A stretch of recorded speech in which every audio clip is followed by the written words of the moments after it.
Hey man, thanks for talking with us. I've spoken with you before. It was before the big fight with Ulysses Gomez. You got the win, and I talked to Steve Laurie, your manager, and one thing he mentioned about that fight was interesting was you guys were expecting him to kind of come out aggressive, and you got a good counter punching background, and turns out he, after I think he got frustrated pretty quick, and really it was you that was kind of dictating the pace. So, you're a young fighter, so how did you feel having to kind of adjust what you were doing in your very first title fight? I don't put pressure on myself, man. I just go out there, I train, I get better every day. When I go in there, it shows. I mean, Ulysses has a good repertoire. I mean, they know him. They've seen him fight. They've seen him fight on Bellator. People just haven't heard of me yet. Once they see me in the ring, they'll realize I'm really good, and I probably should have been the favorite in that fight. Stylistically, I don't think it was a good matchup for Ulysses. I have a lot better boxing than him, and my wrestling, obviously, at least counter-wise, was a lot better than his. So it showed in the fight. Yeah, definitely. Now, I believe correct me if I'm wrong, but I think they were trying to see if they could make your fight with Ian McCall, who just beat Formiga, happen a little sooner, and I think I heard you were kind of nursing some injuries or something. So how are you feeling physically right now? I'm good right now. In the fight, I think it was the third or fourth round, I went for a body shot, and I caught Ulysses on the elbow with my left hand. Oh, yeah. And my hand was pretty banged up. It wasn't broken, but a lot of the tendons were a little loose in it. The ligaments were messed up, but the only thing I could do for that was time, let it heal. I didn't want to go into a fight with such a good fighter like Ian McCall without my left hand. As you guys can tell, it's probably my best weapon, so I can't fight the number 3 or I think the number 1 guy in the world without my best weapon, Yeah, no, that's a good point. And, one thing I've seen from him is he has pretty good boxing, but, you've got a good stand-up game yourself. And I was wondering, do you think your leg kicks and, your overall kickboxing might prove to be the difference? Because I know he has good hands, but, do you think you might be able to exploit your advantage with the leg kicks? I think my reach against Ian is going to play into me having a little bit better stand-up than him. He's really good. His coach, Colin Mayama, I respect him a lot. I respect Ian a lot. I think my stand-up is going to be a lot better than his, though.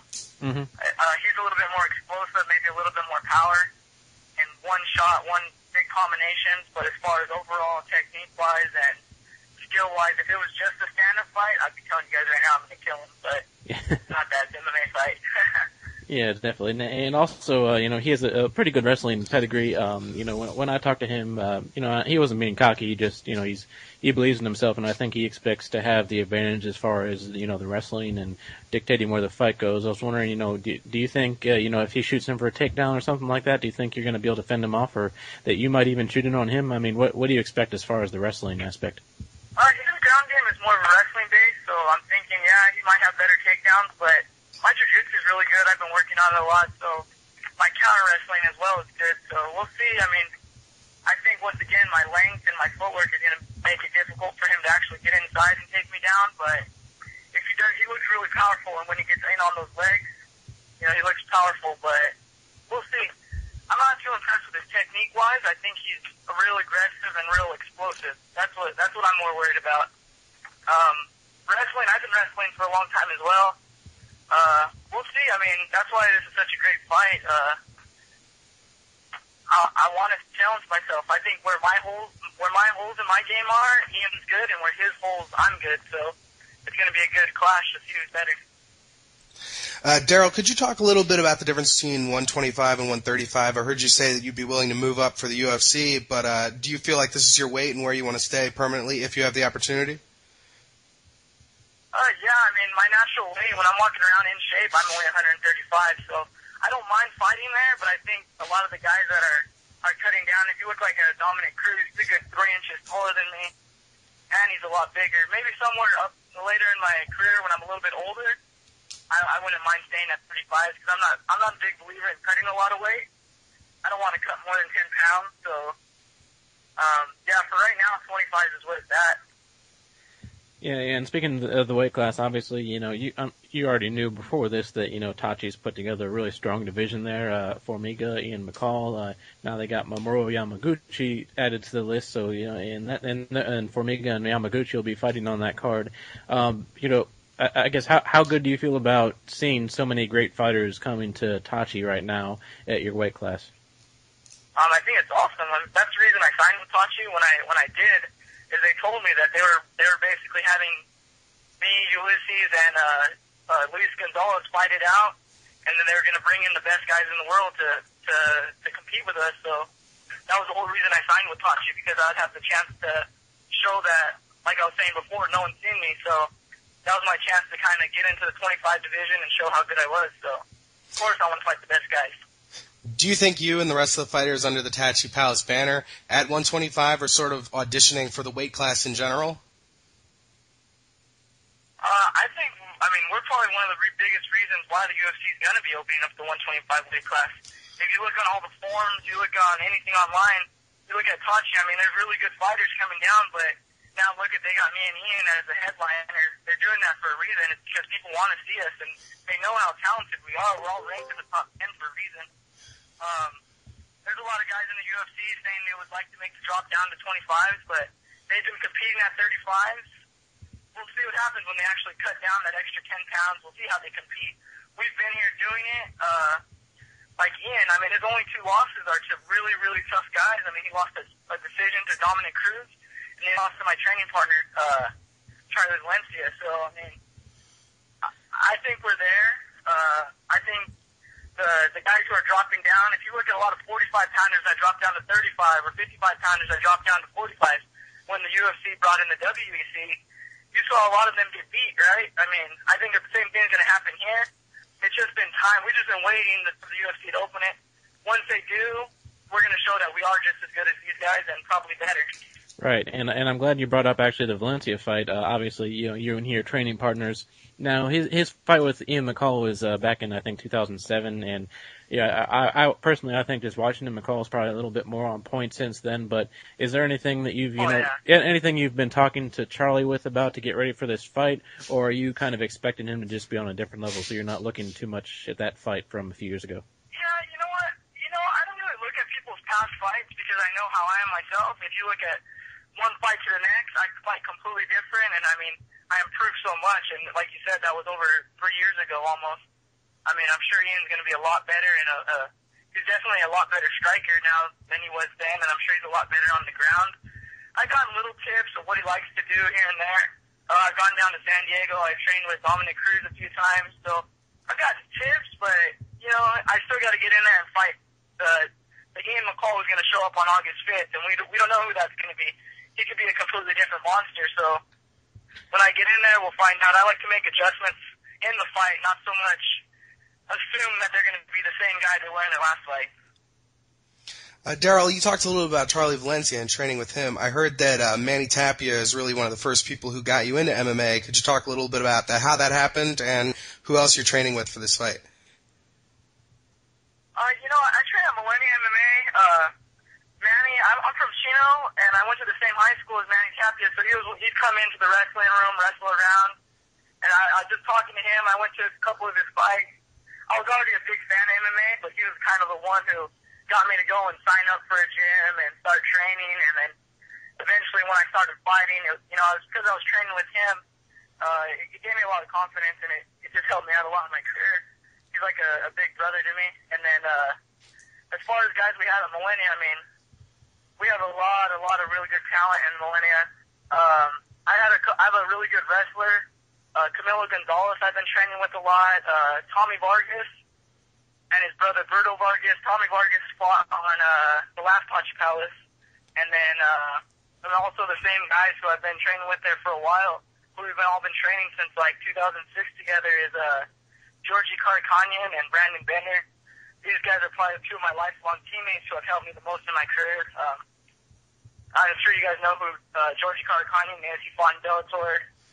And then Brandon Bender's 8-0, very, very good submission grappler. 8-0, I think 7 of his wins are first-round submission. He fought in Bellator as well when it was at Tachi. These are kind of a few of the names, but then there's all kinds of other talent, good wrestlers in there all the time, good strikers. I train with a lot of professional boxers. It's hard to name so many when I'm training with such good people, Yeah, absolutely. And going back to something you brought up earlier, which was, I know your focus is on McCall right now, but you brought up some of the guys in the UFC at 135 that'll probably drop down to 125 once the UFC finally has that division to start challenging guys like yourself and Ian and all the others that are in Tachi right now. But one thing that I don't think people bring up enough is like that. You look at a guy like Demetrius Johnson. I think he's a great fighter, really quick. But one thing I don't think people remember is that as fast as he is, he looks fast against bigger 135ers. But something tells me when he's down with guys like you, who are really athletic and a little bit smaller, I'm not so sure he's going to have the same kind of speed advantage because watching like the fight with Ulysses or Ian's fight with Formiga, I mean, the amount of speed at that flyweight division is just incredible. Yeah, that's like he'll even say himself, that's probably one of his biggest advantages, his speed.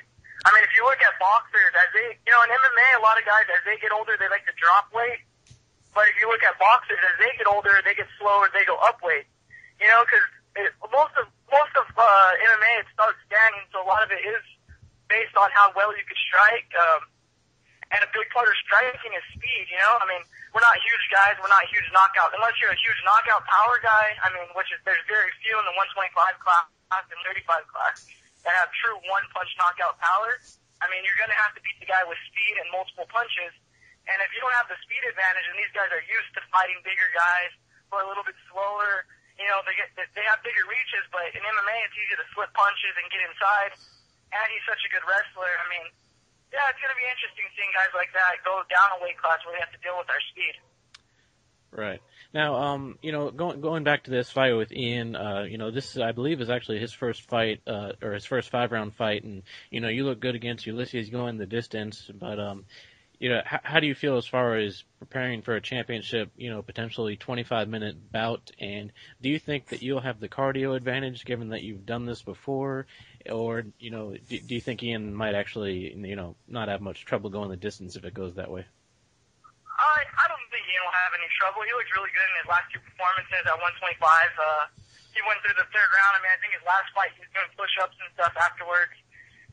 I think the only way I'm going to get him tired is if I push the pressure on him, but he's a real forward fighter and he likes to be aggressive, so I'm sure that's how he trains.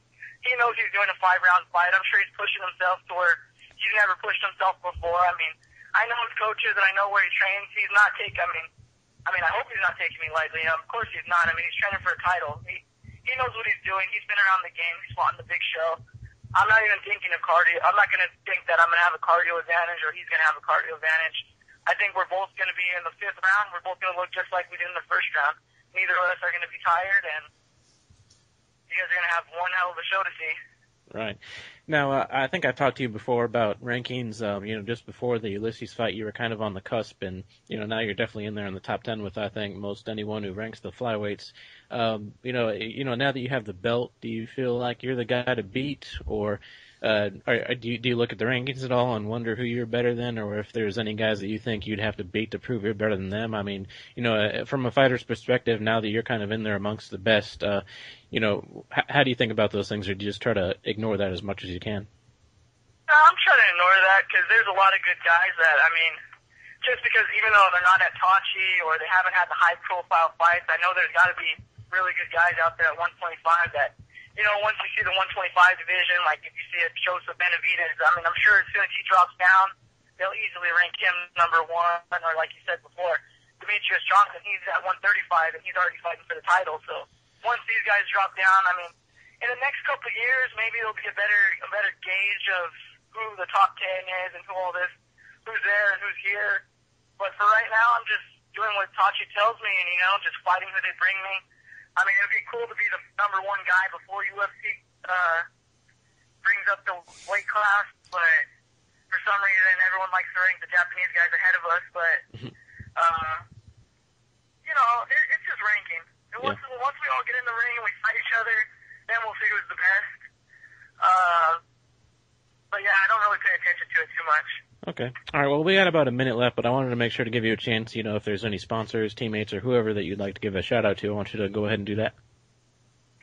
Just check us all out at millenniummma.com. I'd like to give a shout out to Nature of the Beast, a new clothing company that's helping me out a lot.